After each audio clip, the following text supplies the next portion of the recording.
Olá galera, tudo bom? Bom dia para vocês. Vamos agora para a nossa aula de hoje. Eu vou iniciar a apresentação.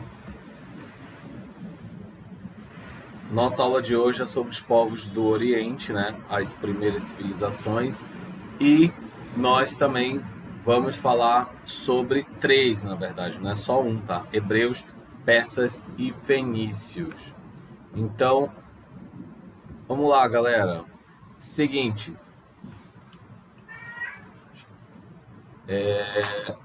os hebreus, fenícios e persas, eles viveram um pertinho do outro ali na região do Oriente Médio.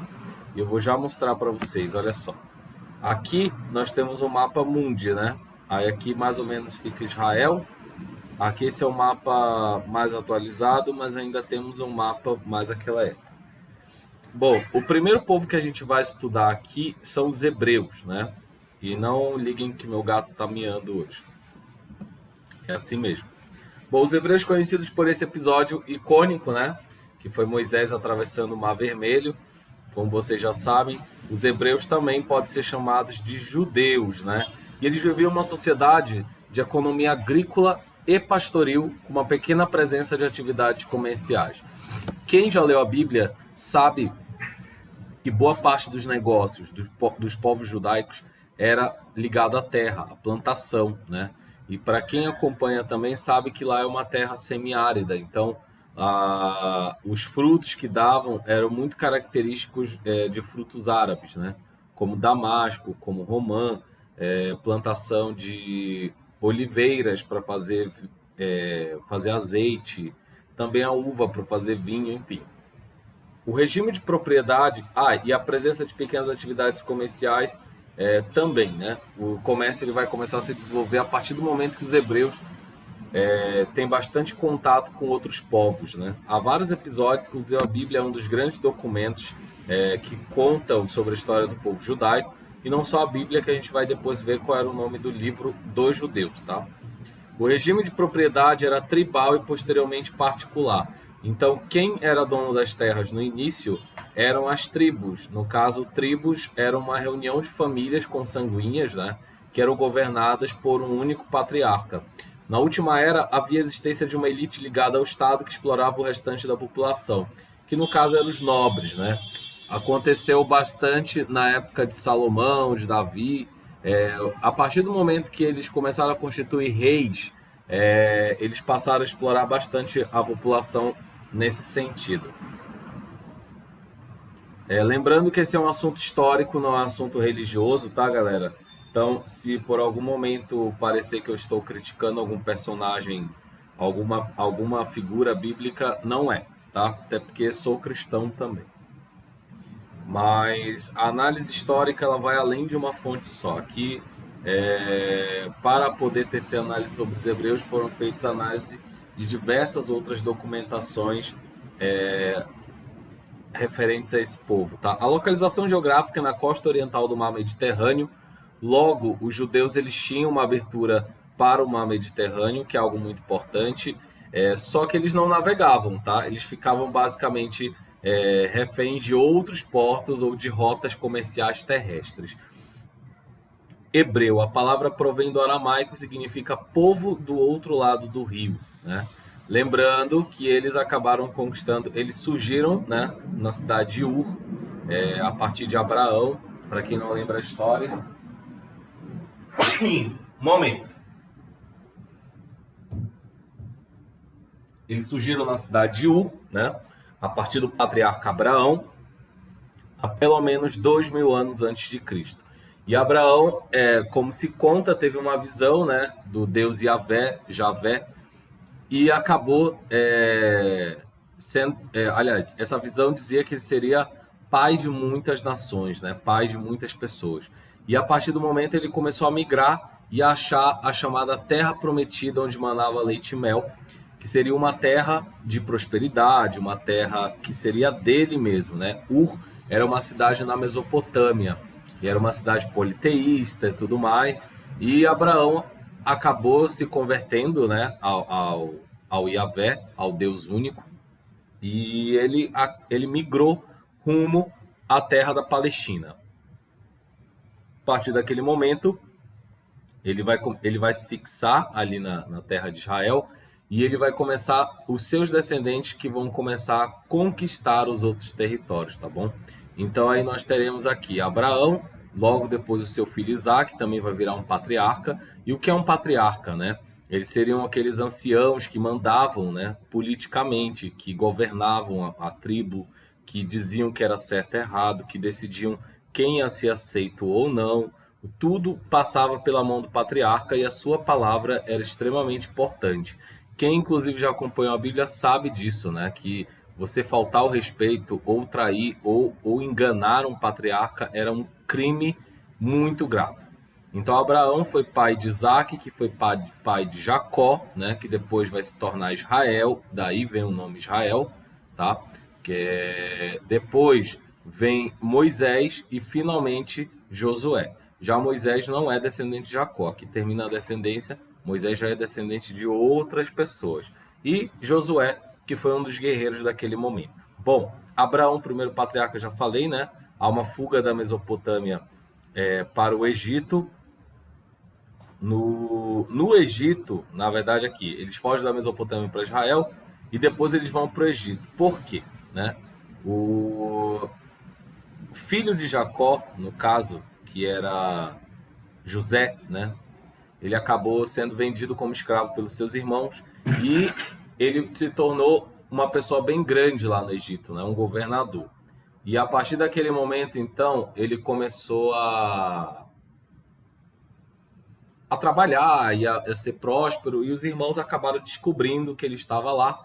E a partir do momento que houve um perdão de família, a família do José foi convidada a viver no Egito. Só que de hóspedes, eles acabaram virando escravos, porque assumiu um faraó que resolveu escravizá-los. Logo então, né, a escravidão durou bastante tempo, foi muito dura para o povo hebreu. Nasceu Moisés, e Moisés acabou capitaneando, né, o processo de fuga do Egito, ou chamado Êxodo do Egito, tá? Que é um dos livros do Torá e também da Bíblia. Torá é o livro dos judeus, tá, galera? Aí, logo após isso, a fuga, né, toda mais, nós tivemos a Era dos Juízes, né, que foi a era governada entre 1200 a.C. a 1010 a.C.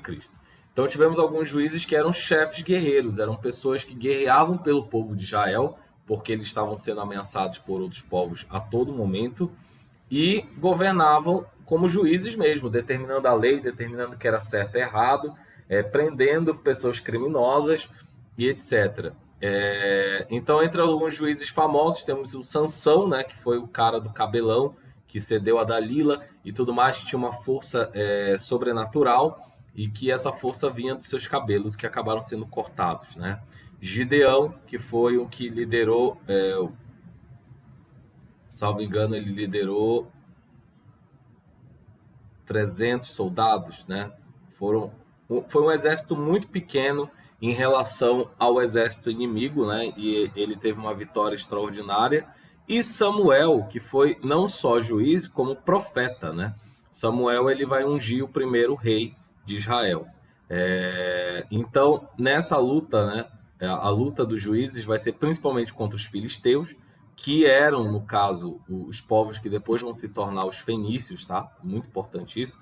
E os cananeus também, que eram povos próximos ali, a eles todos. Bom, a Era dos Reis, né? Ela vai durar entre 1010 até 587 a.C., né? Quem serão os reis de Israel?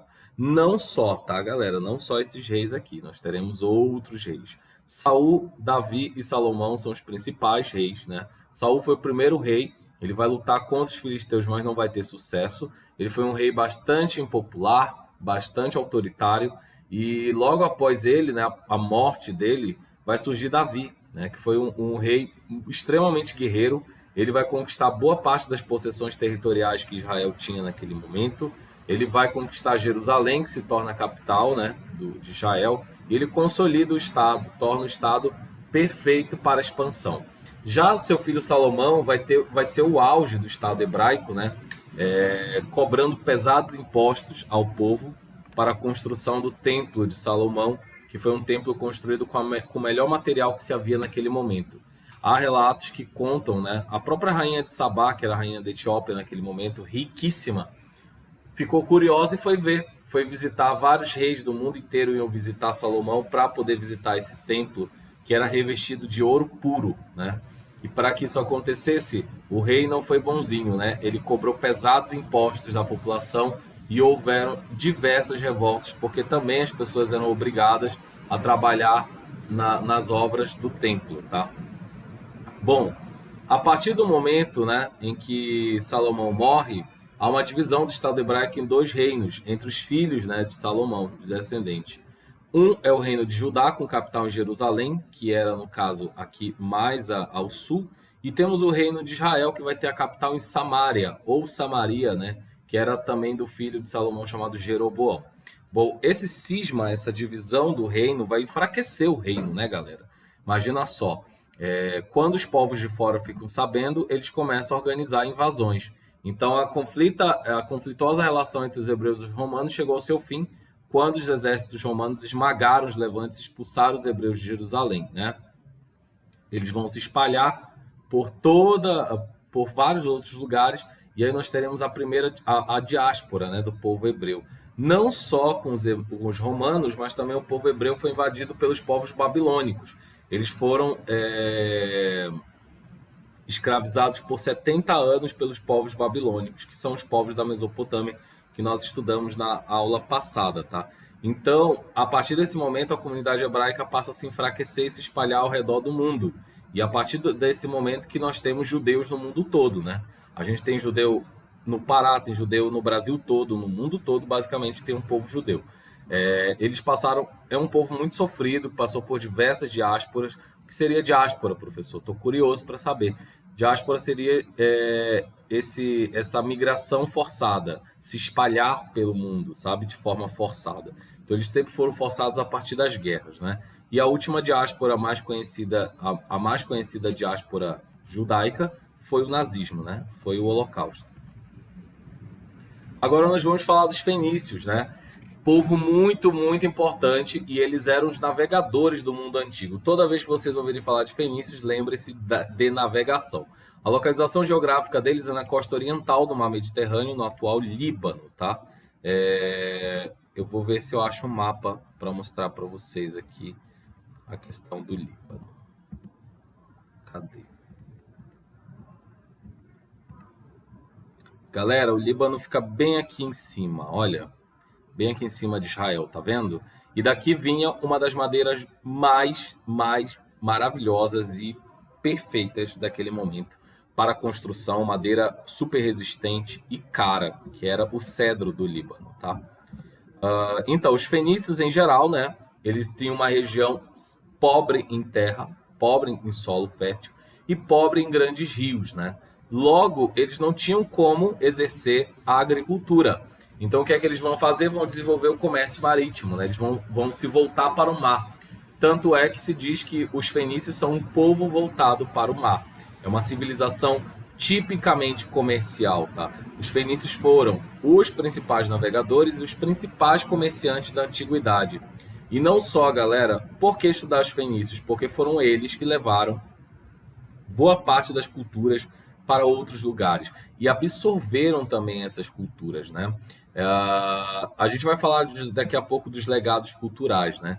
Eles também não constituíam um estado unificado, eles eram organizados em um conjunto de cidades-estados, a exemplo de Ugarit, Byblos, Sidon, Tiro, né? E o governo de cada cidade era exercido por um rei ou por um colegiado de anciãos, os sufetas, bem parecido com o sistema de poder da Mesopotâmia que nós estudamos ontem. Fundaram colônias, estabeleceram uma verdadeira talassocracia econômica, né? Eles, na verdade, essa talassocracia significaria um governo voltado, né, para o estabelecimento de colônias, um governo centralizado. Destacamos Cartago, no norte da África, como a principal feitoria fenícia, tá bom? Lembrando, Cartago ela foi muito importante no cenário das guerras contra os romanos, tá? Inclusive, Cartago foi completamente riscada do mapa, queimada e destruída nas guerras púnicas, que no caso foram guerras que duraram quase 2 séculos, tá? E o que vai acontecer... E aí o que vai acontecer, né? Inclusive, só um momento aqui que talassocracia também significa, né, um império de uma nação que se estabelece pelo mar, né? Tanto é que não só eles foram talassocráticos, mas também Creta, tá? Só lembrando aqui. Sabia que eu estava esquecendo de um detalhe para explicar para vocês. A cultura e as realizações. As realizações culturais fenícias, né, foram imensas, né? Bom, boa parte da cultura deles foi uma cultura absorvida por outros povos, tanto é que eles foram conhecidos como a civilização globalizadora, digamos assim, do mundo antigo. Então, se o alfabeto chegou a alguns lugares, foi por causa deles. Desenvolveram a matemática também, porque precisava calcular para poder vender, né, gente? Dava para bancar de humanas e não tomar atenção para isso. Bom, outra coisa também que foi muito importante, as esculturas. Os fenícios eles fizeram muitas esculturas tanto em pedra quanto em vidro, né? Os fenícios foram hábeis escultores de vidro. Inclusive, o vidro deles era de alta qualidade. Inclusive, acredita-se que os fenícios eles absorveram a cultura do vidro do Egito, né? Eles absorveram boa parte também da cultura de esculturas dos povos ali da Grécia, de Roma. Eles estabeleceram também hábitos alimentares de povos da proximidade. Então, os fenícios eles acabaram também levando o costume da Grécia para outros povos, o costume de Israel, por exemplo, para outros povos. E isso foi acabando circulando naquele momento. É muito importante estudá-los.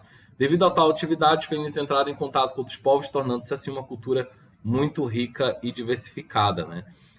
Entre as coisas que eles desenvolveram, houve a matemática e a astronomia, o estudo dos astros. Por quê, professor? Porque eles navegavam. Eles precisavam saber a posição dos astros para poder tomar tento na hora de voltar para casa ou de achar as rotas comerciais. A criação de alfabeto fonético com 22 letras. Como assim alfabeto fonético, né? Fonético significa som, ou seja, o alfabeto deles tinha um som. O nosso é um alfabeto fonético, né? A letra A tem som de A, a letra B tem som de B, a letra C tem som de C, a letra D tem som de D e assim sucessivamente. A religião deles, galera, ela era politeísta e as divindades eram ligadas à natureza. Olha só, para quem é cristão, para quem estuda a Bíblia, aí vai identificar esse senhor aqui, esse Deus, né? Que é o Baal, que significava o sol e era o principal deus da religião fenícia. Também haviam as Baalins, que eram as deusas, tá? Então haviam de várias maneiras. Inclusive, tem um relato na Bíblia de um deus que era Molote, eu acho que era o que pedia sacrifício de crianças, né? Que era um deus fenício, tá? D. Técnicas avançadas de navegação. Eles também, claro que como navegavam, eles acabaram desenvolvendo barcos bem mais complexos, tá? E os barcos eles eram semelhantes a isso aqui. Boa parte deles eram remados por pessoas, né, por barcadas. Inclusive os gregos também copiaram boa parte desse modelo de navegação. Os fenícios, galera, eram muito poderosos, tá? E eles acabaram desenvolvendo tanto tipo de barcos comerciais como barcos de guerra. E os barcos de guerra deles eram fantásticos, mega resistentes. Inclusive os gregos acabaram copiando. Então esse era o alfabeto, tá? Fenício. Então temos aqui o B, o D, o G, todos os correspondentes ao alfabeto latino, que é o alfabeto que nós temos hoje, tá? Isso daqui foi um grande legado, porque isso ajudou também a Roma e Grécia constituírem o seu próprio alfabeto. Esse foi o primeiro alfabeto fonético da história do planeta. E logo a partir dele, né, surgiram outros alfabetos. Agora, por fim, a gente vai falar dos persas, né? Eles eram localizados ali no planalto do Irã, mais ou menos aqui onde nós estamos vendo, Passarga de Persépolis, né? E o Irã aqui também. E esse povo, galera, foi muito importante porque os persas não só entraram em contato com outros povos, como eles conquistaram boa parte desses povos, né? Os persas eles conquistaram quase que metade da Ásia naquele momento, né? E do Oriente Médio também. Foram um povo muito poderoso, mas eles eram divididos em dois povos, né? Eles eram divididos em Pérsia e Média. A Terra-média, no caso, eles se auto-intitulavam de Medos, né? O Ciro o Grande, né, conquistou o reino da Média, unificando o reino da Pérsia tornando assim as condições favoráveis para que a Pérsia crescesse. Dario I, que foi o filho do Ciro, né, ele vai dividir o império e vai expandir o império, tornar esse império muito mais rico. A imagem já diz por si, né? Dario ele foi extremamente importante para a história da Pérsia, porque ele vai criar, mais que o pai dele, as condições necessárias para que a Pérsia se torne uma mega potência e um mega império. Ele dividiu o império em 20 satrápias, que seriam as províncias, governadas por sátrapas, que seriam governantes eleitos por ele. Então, para evitar também revoltas, né, ele vai eleger uma elite que vai governar o seu próprio território em troca de privilégios, terras e poder. Ele também vai criar, pasmem, um eficiente sistema de correio e uma rede de estradas.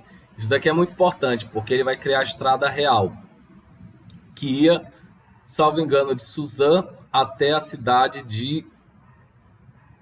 Oh my God, peraí. Não lembro agora. É Suzã...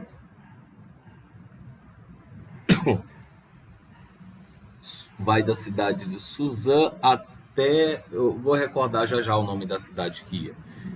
Essa estrada, só para o nosso governo, né, ela tinha mais ou menos 2.400 quilômetros. Era uma estrada imensa, né? E nessa estrada nós tínhamos alguns entrepostos. Por exemplo, bem aqui ficava um cavaleiro, logo aqui ficava outro e outro. Quando a mensagem chegava, né, já tinha um cavaleiro descansado para correr em direção ao próximo cavaleiro, que também já estava descansado, até a mensagem chegar. Galera, eles conseguiam fazer mais rápido que o próprio Sedex do correio, tá? Tinha mensagens que dentro dessa estrada chegavam em uma semana. E para 2.400 quilômetros no mundo antigo, isso é bastante rápido, tá?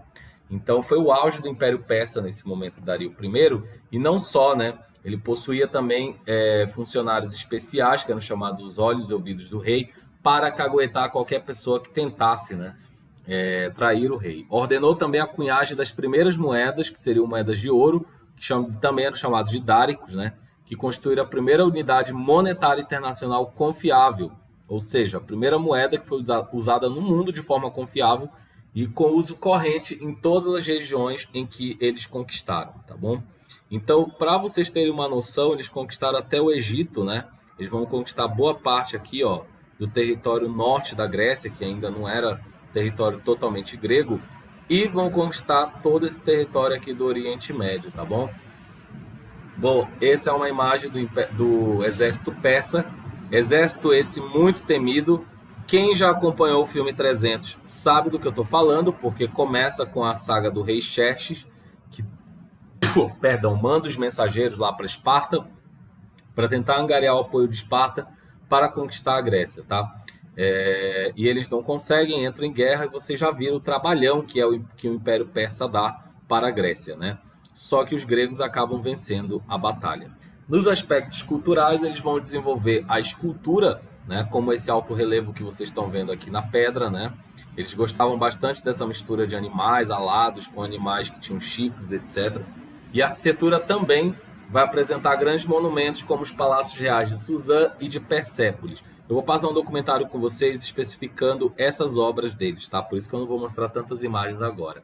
Bom, eles também formaram os Paridaesi, né, que eram os jardins murados, que vai se tornar a palavra paraíso na língua latina, daqui que vem a palavra paraíso, porque esses jardins murados eram as coisas mais lindas, né, do mundo. E adotaram também a escrita cuneiforme, originada da Mesopotâmia, como a escrita oficial do Império. Então, como a gente já viu, né, a circulação de informação de cultura nesse momento é bastante intensa, boa parte pelos fenícios e também pelas rotas comerciais terrestres que existiam naquele momento. Na religião, olha só, essa imagem é muito famosa, que é do zoroastrismo, que é a religião deles, tá? A religião foi a mais original, né? O mais original legado medo persa, até porque não existiu algo igual no mundo naquele momento, e era uma religião dualística. Não uma religião de um deus só, uma religião de dois deuses, né? Ligados ao eterno conflito entre o bem e o mal. Então, Ahura Mazda é o deus do bem, né? Que luta eternamente contra o seu irmão gêmeo, que é o Ahriman, que é o deus do mal. E os persas acreditavam no juízo final, de que Ahura Mazda, venceria o seu irmão Ahriman. Acreditavam na vida após a morte, acreditavam no paraíso para os justos e o inferno para os injustos, bem parecido com a religião judaica, mas diferente no sentido de acreditar-se que haviam dois deuses e não apenas um Deus. Então, a religião monoteísta notável do mundo antigo é a religião hebraica, a religião judaica, e ela acaba sendo muito importante, inclusive, por esse aspecto. Esse daqui é a Ahura Mazda, parece um pouco com a imagem de Jesus Cristo, as imagens clássicas, né? E ele é o Deus bondoso, no caso, né? Esse daqui também é uma imagem dele, tá? No símbolo da religião zoroastrista. Então, galera, é isso. A nossa aula sobre esses povos fica aqui. Qualquer dúvida, vocês também podem assistir o documentário e logo mais eu vou colocar a atividade para vocês, tá bom? Grande beijo no coração e até mais.